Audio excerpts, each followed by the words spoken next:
Last Tuesday, April 8, ay kinasal nga ang anak ni Dennis Padilla at Marjorie Barreto na si Claudia Barreto kay Basti Lorenzo sa St. James the Great Parish sa Ayala Alabang Village, Muntinlupa, at ito nga ay nangyari noong April 8, 2025. Marami ang bubisita at makikita ang ilang mga artistang nandoon. Pero naging dismayado si Dennis Padilla sa nangyari. Ayon sa kanya, nang magkita sila ng kanyang mga anak noong March 18, 2025, ay inisip niyang napakagandang reunion ito. Ipinakita pa ni Dennis ang nasabing picture sa Instagram at makikitang masaya sila. Nandoon din ang nanay ni Dennis na lola ni na Julia, Claudia at pati na rin ni Leon. Kaya naman pagdating ng April 8 ng umaga, tumawag si Claudia at sinabing hindi na matutuloy ang kasal. Dahil dito, ang preparasyon ay naantala at sinabi nga ni Dennis na that time ay tatanggalin na niya ang kanyang damit. Tumawag din siya sa kanyang nanay at sinabing hindi na matutuloy.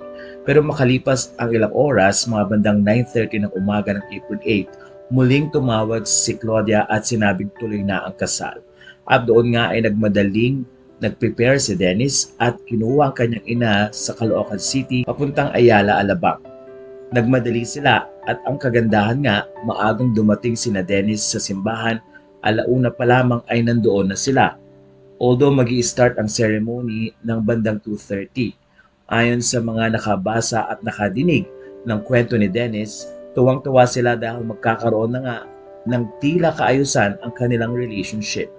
Pero ayon na rin kay Dennis, nag-post siya ng ganito sa social media dahil na rin sa mga dismayadong nangyari sa nasabing kasal.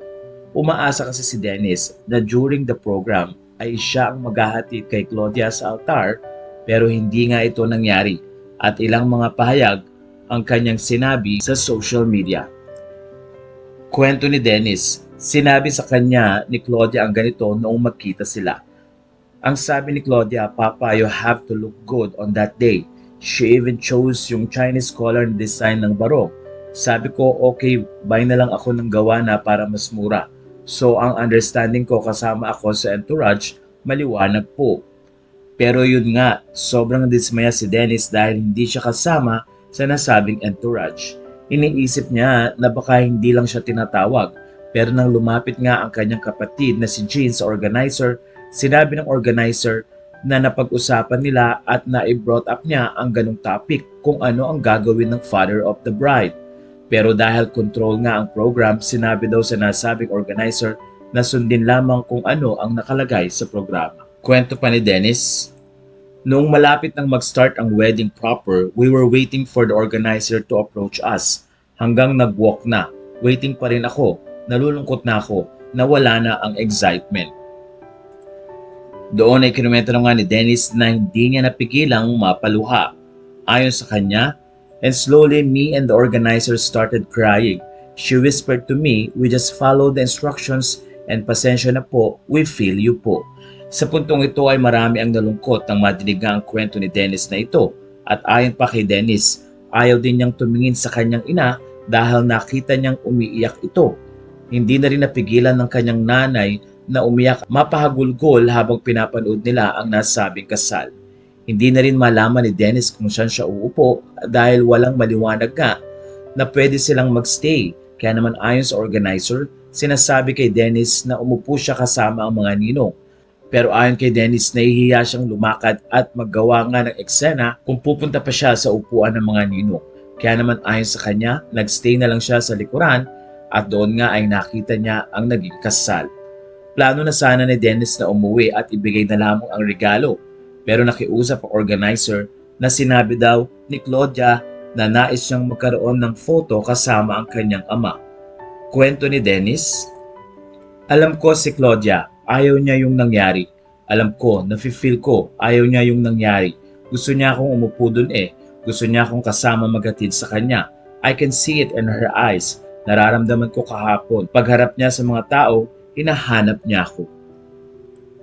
Ramdam sa kwento ni Dennis na umaasa siyang magkakaroon siya ng maayos na partisipasyon sa nasabing kasal dahil naging maganda nga ang kanilang tila reunion nang makasama niya ang kanyang mga anak pati na rin ang kanyang ina sa isang dinner. Pero pagdating nga ng nasabing wedding, nagulat si Dennis sa nangyari at tila hindi niya kinaya ang mga na-witness niya. Ilang mga fans naman na nagsabing sana daw ay nagpasalamat na rin si Dennis dahil inimbitahan ito at sana din daw ay hindi na pinalaki ang issue sa social media para ma-enjoy din ni Claudia ang kanyang kasal, lalo na ang honeymoon nito na kung saan ay tila napalitan ng napakaraming kontrobersya nang mag-post nga sa social media si Dennis at ipinakita ang kanyang dismaya sa mga post niya sa social media. Sa bandang huli ng interview ni Dennis, sinabi niyang tatapusin na niya ang kanyang communication sa mga anak at tila hindi na niya talaga kaya ang nangyaring ito. Doon ay sinabi rin ni Dennis kung ano daw ba ang ibig sabihin ng pagiging toxic na ama.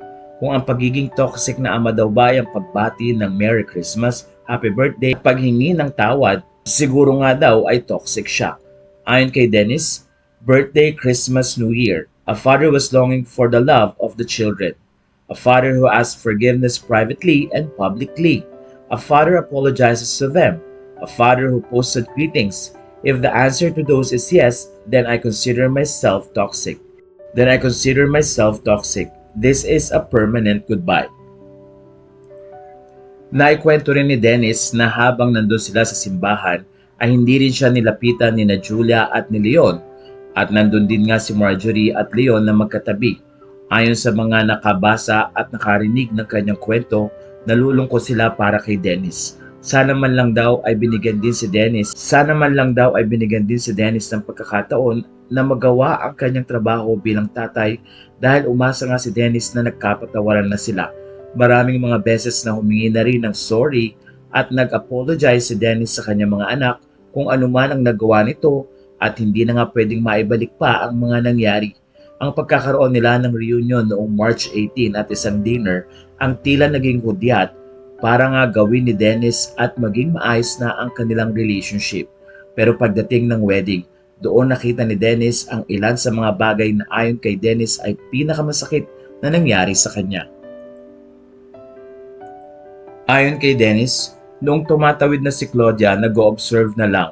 Umapatak ang luha ko. Grabe, one of the most painful part ng buhay ko. Wala to sa kalahati sa naranasan ko. Sa bandang huli ng interview kay Dennis ni OG Diaz, sinabi nga ni Dennis Padilla na tutuldukan na niya ang relasyon niya sa kanyang mga anak. Samantala, sinabi naman ni OG Diaz na baka ngayon lang ito at sana nga daw eventually ay maayos din.